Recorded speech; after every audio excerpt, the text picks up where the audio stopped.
Nah, yang saya sangat salut ya sama Kang Mas ini. Beliau ini ketua cabang tingkat 2, tapi beliau ini pelatih nih. Pelatihnya bukan pelatih abal-abal loh. Beliau pelatih PON. Seberapa penting sih pencak silat prestasi ke dalam ajaran PSHT? Pada saat itu Mas Sur ini dikenal dengan Raja KO. Raja KO. Betul ya? Betul. Kita tuh Mas ya, seorang petarung ini, kalau kamu mau jadi juara, kamu harus bertemu juara dan kalahkan juara.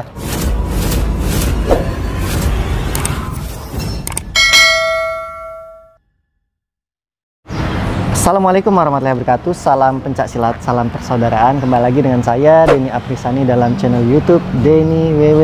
Alhamdulillah nih sahabat pencak silat sekalian dan para dulur semua. Di kesempatan kali ini saya menyambangin sesepuh, bisa dibilang Mas ya. Kakak aja lah. Kakak masih muda. Jadi beliau ini saya sangat kagum ya, orang hebat banget ya. Beliau adalah seorang ketua cabang PSHT, tepatnya di Nabire, Papua. Di Nabire, Papua. Jadi kebetulan sekarang ada kegiatan di Bandung Mas ya. Betul. Kita dipertemukan di Bandung, yang pasti oleh prestasi. Nah itu ntarlah kita akan bahas. Kita akan perkenalkan dulu siapa sih beliau ini.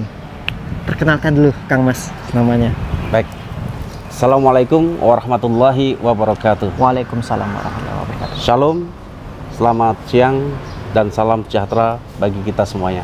Alhamdulillah pada siang hari ini saya merasa sangat terhormat ya, ada saudara saya yang berasal dari ujung barat bertemu dengan saya yang berasal dari ujung timur. Dari ujung ke ujung Mas ya? Ya, jadi disinilah hebatnya olahraga. Dalam satu wadah olahraga kita bisa dipertemukan dimanapun tempat. Ya kebetulan saudara saya ini, adik saya ini, Denny Aprisani ini adalah seorang pesilat hebat dan saat ini beliau juga sebagai panutan dalam olahraga pencak silat khususnya dalam bidang prestasi, sehingga apa yang perlu kita bicarakan saat ini kita untuk menunjang kemajuan organisasi PSHT ke depan dalam bidang organisasi khususnya. Oke, jadi nah Kang Mas Suryono ini juga tingkat 2 Mas ya? Alhamdulillah. Itu tahun berapa Mas? Saya dipercayakan ya, diamanahkan menjadi tingkat 2 tahun 2020. Tahun 2020. Ya, Tingkat 2020. Tingkat satunya saya tahun 2002. Tahun 2002. Saya mengenal latihan persaudaraan Setia Hati Trate dari tahun 96. Jadi 96 ke 2002. Ya. Berarti 7 tahun. 7 tahun itu pun prosesnya cukup lama. 6 tahun ya? Ya 6 tahun, kurang lebih 6 tahun. Lebih itu prosesnya cukup lama. Kadang saya keluar juga waktu itu, terkendala dengan situasi dan kondisi pada saat itu. Karena daerah saya itu bukan daerah kota besar, daerah saya adalah daerah transmigrasi, kota terkecil, ya. Itu pun kalau kita mau berlatih jaraknya jauh, sehingga untuk menempuh ke tempat latihan itu butuh perjuangan. Sedangkan saya dari keluarga yang pas-pasan, sehingga untuk menempuh ke sana itu kadang saya nebeng ke teman, gitu. Tapi itulah namanya perjuangan Mas ya. Apapun kita harus tempuh nih kalau kita memang pengen maju ya. Ya. Jadi sang juara itu selalu mencari solusi nih, bukan alasan. Misalkan, waduh tempatnya jauh nih, ada nggak ada kendaraan. Jadi cari alasan terus ya Mas. Ya, setuju. Tapi kalau dia pengen maju, dia selalu cari solusi. Ketika jauh gimana nih? Apa nebeng teman? Apa kita jogging gitulah? Ya, setuju. Jadi kalau memang maju itu harus begitu Mas ya. Betul, betul sekali. Nah, disitulah motivasi saya. Saya harus maju dimanapun, menjadi cita-cita juga sebagai seorang yang harus punya masa depan, ya. Makanya saya harus memilih. Saya bukan semata-mata saya mengundurkan diri waktu itu, saya terus tidak, tetapi bersamaan saya mengikuti seleksi waktu itu ya. Seleksi saya ingin menjadi seorang anggota TNI, sehingga saya tinggalkan dulu. Nah, di saat saya sudah diterima menjadi anggota TNI dan saya sudah selesai melaksanakan pendidikan, alhamdulillah dalam satuan baru saya itu ada kakak-kakak saya, seorang pendekar PSHT yang mengumpulkan Ya, prajurit-prajurit siapa yang pernah mengikuti latihan Esatrate tetapi tidak sampai selesai, dilatih kembali. Jadi saya berlatih kembali dari tahun 2000. Tahun 2000. 2000 saya berlatih kembali dari nol, dari polos lagi. Jadi bukan merotol ya? Bukan.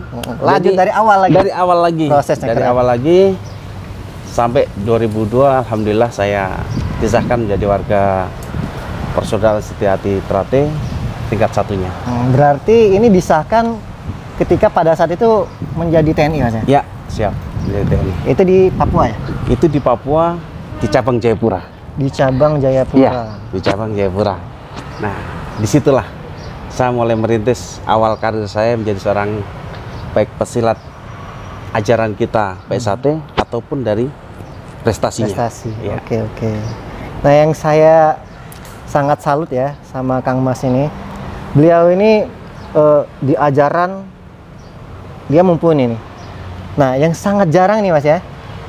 Ketua cabang tingkat 2, tapi beliau ini pelatih nih. Pelatihnya bukan pelatih abal-abal loh. Beliau pelatih PON, pelatih nasional. Ya, dan sekarang memang bawa atlet PON ya. Betul. Atlet PON. Nah, yang pengen saya tanyakan ini Mas ya, atau kasih masukan nih kepada para penonton atau dulur-dulur semua yang menonton channel ini, seberapa penting sih pencak silat prestasi ke dalam ajaran PSAT? Nah, baik. Ini yang kadang kurang dipahami, ya. Kebanyakan Mas ya? Ya.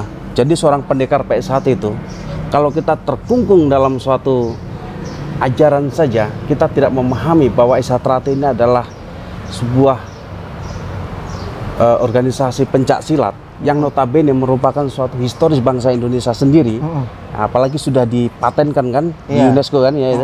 Nah, kita nggak mempelajari tentang histori pencak silat akan terbelenggu oleh apa? Egois kita.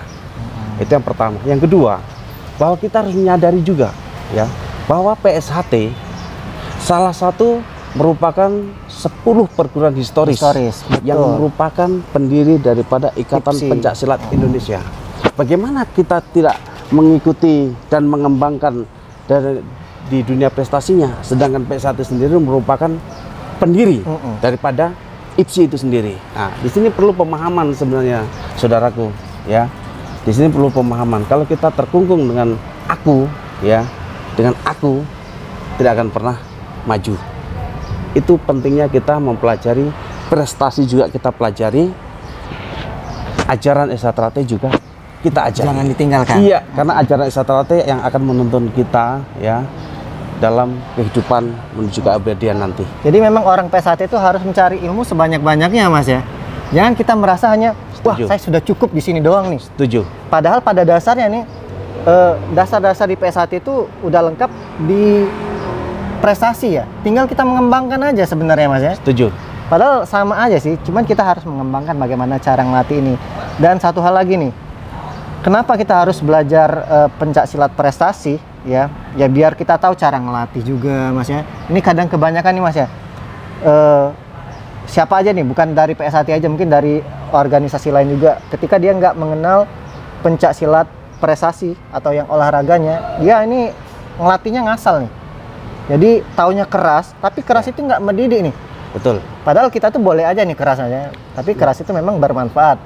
Jadi ketika dia ngelakuin keras-keras doang tanpa dia mengetahui ini berbahaya, itu tadi kadang terjadi kecelakaan. Kita nggak nyalain siapa-siapa sebenarnya, cuman ya ini pentingnya di sini kita menyampaikan ya pentingnya seorang pelatih itu harus memahami nih mana ini bermanfaat atau enggak nih, ini berbahaya atau tidak. Apalagi seorang pelatih itu ya dia menjadi panutan Mas ya. Betul. Dan nggak boleh juga jadi tradisi ajang balas dendam. Betul. Kebanyakan gitu. Betul. Ya. Terima kasih Mas Denny. Mas Denny kupas masalah ini. Inilah pentingnya kita sambil belajar ya. Semoga para senior saya, para pelatih saya yang selama ini membimbing saya, apabila ada perkataan saya ini yang kurang pas, beliau yang bisa meluruskan ya. Ini pentingnya kita belajar tentang pencak silat. Ya, seorang pendekar PSHT ya dalam ajaran PSHT itu sendiri itu perlu. Nah, dalam prestasi itu sendiri perlu. Nah, disinilah bagaimana sistem ya tata cara membuat program latihan. Jadi kita membuat program latihan baik dari S1-nya sendiri ataupun prestasinya sendiri itu tidak ngawur. Iya. Ya, jadi sehingga ada tahapan-tahapan. Seperti yang Mas Denny tadi sampaikan bahwa kadang ada seorang pendekar yang memukul sampai tidak terkira, terjadi kecelakaan, ya minimal bengkak, naik sedikit adalah kesleo, ya naik sedikit adalah patah, naik paling tinggi adalah kematian. Dan ini terjadi. Terjadi, betul. Nah, disinilah pentingnya kita mengedukasi bahwa kita ini tujuan utama di S1 adalah mendidik. Bukan untuk apa? Merusak. Nah, iya. Jadi bukan untuk merusak. Saya garis bawahi bahwa tujuan utama kita adalah mendidik. Bukan untuk merusak. Nah, bagaimana kita mau mendidik kalau kita tidak memiliki bekal ilmu yang cukup? Ya. Nah, sedangkan di prestasi itu sendiri, ya, itu adalah suatu ilmu yang sudah merupakan kajian-kajian daripada para dokter-dokter olahraga yang mengkaji, sudah diteliti, yang mengkaji, yang bisa dipertanggungjawabkan secara ilmiahnya. Makanya hal-hal yang baik seperti itu kita gali. Jadi seorang pendekar S1 itu tidak pernah puas untuk mencari ilmu dari manapun bentuknya, sumber dan ilmu. Hanyalah hati kita yang bisa menyaring. Jadi 1000 guru, ya, ibarat ini pepatah ya. Ini prinsip saya, 1000 guru yang saya cari, hanya satu ilmu yang hakiki. Siapa yang bisa menentukan? Saya sendiri. Masya Allah, ini keren sih. Jadi penting banget berarti Mas ya. Alhamdulillah. Insya Allah penting pokoknya, sekali. Nah, satu lagi nih saya mau nambahin. Terus juga namanya kita belajar tuh jangan pernah memandang siapapun itu Mas ya. Jadi betul sekali. Misalkan kita belajar ilmu dari misalkan lebih muda dari kita atau dari organisasi lain atau dari bela diri lain. Namanya kita belajar berbentuknya ilmu, ambil jika itu bagus. Betul. Dan kita juga pintar-pintar nih memfilter ya. Kalau memang menurut kita ini nggak bagus, ya jadiin pengalaman aja, jangan diterapin Mas ya. Betul, iya. Kadang orang ini dikasih ilmu, ya menurut kita bahaya, diterapin lagi. Ya kita juga sebagai pelatih khususnya juga harus bisa menyaring, bermanfaat atau enggak. Terakhir, nih sebelum saya tutup, nanti ada di next, nanti kita berbincang lagi ya tentang perjalanan lebih dalam nih teman-teman ya. Dan lebih menarik lagi. Saya pengen di part ini dulu. Nah, beliau ini juga ya seorang mantan atlet berprestasi juga. Kita ternyata pernah bertemu di satu event ya. Betul. Ya, cuman saya masih junior banget dulu nih. Betul. Di 2008 Kejurnas PSAT. Iya, di Solo. Di Solo. Tepatnya. Spesifik lagi di UNS. Di UNS Solo ya. Itu sekarang ini masih berlanjut terus nih. Sekarang udah jadi internasional PSAT. Iya, betul. Pada saat itu Mas Sur ini dikenal dengan Raja KO. Raja KO. Betul ya? Betul. Jadi lawannya KO semua nih. Itu yang membuat julukan dulu waktu itu bukan saya ya. Ada pengurus yang ada di sana, panitia. Ya, karena waktu itu ada 4 saya, lawan saya 4 itu KO semua. Tidak bisa lanjut yang 4 orang ini. Hanya nggak bisa lanjut, akhirnya saya dibuat di sebuah kalender untuk kenang-kenangan. Di situ dimasukkan ya, gambar saya lah istilahnya tuh. Saya dulu ada juga tuh kalendernya, cuman udah lama banget. Udah lupa. Tapi ada Mas di YouTube. YouTube ada. Ada ya? Iya, ada yang masukkan di YouTube. Jadi kalau orang mau nonton ini klik apa nih? Judulnya apa ya kira-kira? Saya browsing dulu Mas ya. Ada di HP saya tapi saya lupa. Ada ya di YouTube. Di YouTube-nya dimasukin orang Mas ya? Kayaknya masukin sendiri? Enggak, panitia itu. Panitia UNS itu, Mas Anggit Dorang itu. Jadi julukan Raja KO itu bukan diberi sendiri loh, dari orang lain. Itu julukan. Tidak pernah. Mungkin kalau nggak ada saya, ini beliau ini yang pesilat terbaik nih. Dulu ya alhamdulillah saya di final. Saya mengalahkan selama ini pesilat terbaik yang tidak pernah tergeserkan. Moga-moga saudaraku ya Joko Magetan mengingat Suryono, saudaramu dari Papua ini ya. Moga-moga masih ingat saya Joko gitu. Jadi memang kita tuh Mas ya, seorang petarung nih, kalau kamu mau jadi juara, kamu harus bertemu juara dan kalahkan juara. Siap, setuju. Bukan malah takut gitu ya. Betul. Kadang ini orang ini, waduh dia juara nih, nggak mau ketemu. Ya kalau kamu nggak mau ketemu juara, kapan mau jadi juara? Iya, setuju. Dan pada saat itu, saya masih awam banget ini di dunia pertarungan. Cuman saya tuh seneng Mas, seneng belajar, seneng ini. Betul. Walaupun Mas Denny ya mengatakan awam, tapi luar biasa bisa mencabat gelar pesilat terbaik pada waktu itu. Memang luar biasa. Mas Denny waktu itu main kelas kecil ya? Nah, pada saat itu Mas ya, Kelas saya kecil ya tuh kalau nggak salah itu. kelas A, itu nurunin. Kelas A, bener. Ya, Sekarang begitu ini 75 bantingannya luar biasa ini. Bener ini. Ya. Udah. Dan menariknya Mas ya, itu saya nurunin 1 hari loh. Karena tadinya saya tuh nggak turun fighter, karena nggak boleh ngerangkap di pikir Iya. kita ya. Ternyata boleh merangkap nih. Saya turunnya seni pada saat Iya, itu. iya. Ganda sama regu. Ternyata kata panitia boleh ngerangkap. Dan pada saat itu saya memutuskan buat turun nih. Iya. Dan nurunin berat badan dalam waktu semalam. Jadi nurunin berat badan itu oper 2 Iya. kilo lah waktu itu. Jadi nuruni masuk ya hari pertama agak lemas Mas. Cuman mendadak kan. Iya, Satu iya, malam iya. nurunin. Iya. Satu malam ya alhamdulillah ya. Itu tadi namanya perjuangan Mas. Ya, betul. Alhamdulillah semi ganda emas waktu itu. Regu kalah sama Papua rasanya saya. Saya perak. Papua emas.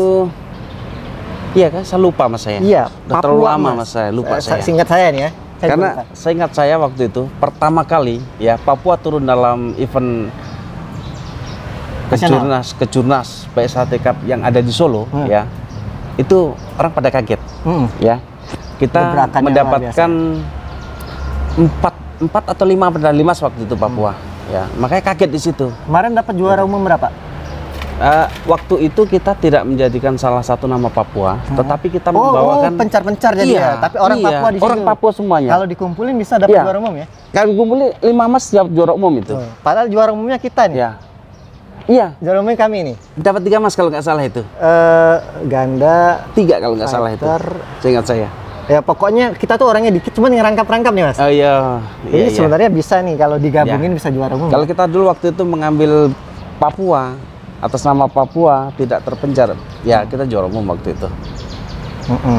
Oke lah, pokoknya ini keren sih ya. Kalau nggak bertemu ini kita nggak akan tahu Mas ya. Iya, alhamdulillah. Inilah pentingnya olahraga ya. Ya. Kita disatukan oleh betul olahraga. sekali, setuju sekali. Oke, terima kasih buat Kang Mas. Sehat selalu ya. Amin, terima Kita kasih. bertemu di pembahasan selanjutnya. Siap. Dan yang pasti mengedukasi nih Mas ya. Siap. Kita akan kupas ini yang hal-hal yang kadang orang nggak tahu nih, yang memang harus tahu sebagai pengetahuan kita Mas ya. Setuju. Oke, terima kasih buat Kang Mas. Saya akhiri, wassalamualaikum warahmatullahi wabarakatuh. Salam pencak silat, salam saudara. Bye bye. Aman Mas ya? Aman. 17 menit.